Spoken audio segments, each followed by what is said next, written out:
C'est une technologie très prometteuse qui peut apporter beaucoup de choses, qui peut aussi poser certains risques.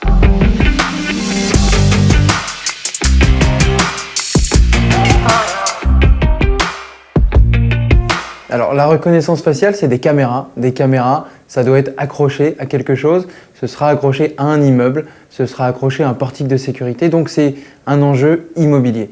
Et d'une façon générale, comme tous les sujets technologiques, c'est au sein des bâtiments qu'en général les choses se matérialisent, donc c'est un sujet immobilier.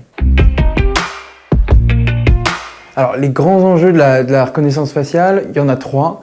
On voit un enjeu éthique très clairement, on voit un enjeu réglementaire qui est associé au premier, et puis on voit un enjeu de valeur d'usage. L'enjeu éthique, évidemment, parce que accepter de donner son visage pour être reconnu, c'est une donnée privée, et donc on peut imaginer des dérives assez importantes qui sont à traiter, qui sont à maîtriser, et donc notamment par le cadre réglementaire qui va donner à tous les conditions dans lesquelles ce type de technologie peut être utilisé. Et puis un enjeu de valeur d'usage quand même, et avant tout parce que justement mettre en œuvre et déployer des technologies de ce type-là, consentir à utiliser nos données personnelles, oui, pourquoi pas, mais encore faut-il que ce soit tout à fait utile et indispensable. Alors, trois grands cas d'usage pour cette nouvelle technologie.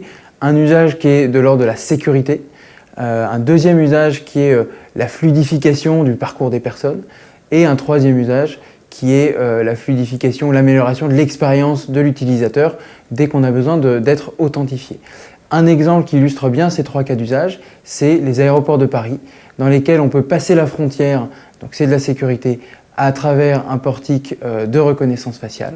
On peut également gagner énormément de temps en faisant ça, puisqu'on passe 3 fois moins de temps à ce contrôle en frontière lorsqu'on passe par le portique de reconnaissance automatique. Et enfin, on peut fluidifier beaucoup l'expérience client en évitant le stress de devoir toujours montrer son passeport, sa carte d'embarquement, si on utilise la reconnaissance faciale jusqu'au bout, ce qui est en phase d'expérimentation. Oui, donc un conseil pour les acteurs immobiliers, prudence, mais pas d'ignorance. Voilà, c'est comme ça que je le formulerai. Prudence parce que on voit que l'acceptabilité de cette technologie-là n'est pas encore avérée, que les personnes, quand on les interroge, ne disent pas spontanément qu'ils veulent de la reconnaissance faciale. Ils peuvent l'accepter, mais dans des limites claires, limites qui ne sont pas encore définies.